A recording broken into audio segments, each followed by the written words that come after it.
Сегодня первый заместитель председателя Комитета Госдумы по экологии и охране окружающей среды Николай Валуев прибыл в Якутск с миссией по восстановлению Якутии после лесных пожаров.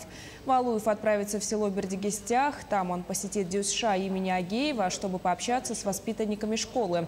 Далее он поедет в село Бяськёль на встречу в лагерь волонтеров. Также вместе с Валуевым в столицу республики прибыл отряд волонтеров Общероссийского народного фронта «Молодежка», которые тоже внесут свой вклад в помощь по восстановлению наиболее пострадавших населенных пунктов.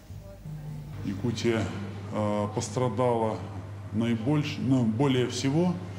Регион лесной, доступность очень маленькая тех районов, которые горели, но и, к сожалению, были районы, где пострадали люди.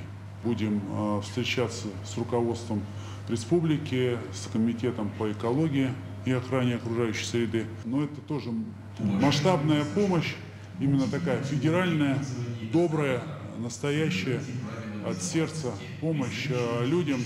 Нужно восстанавливать жилища, нужно восстанавливать инфраструктуру, готовиться к зиме.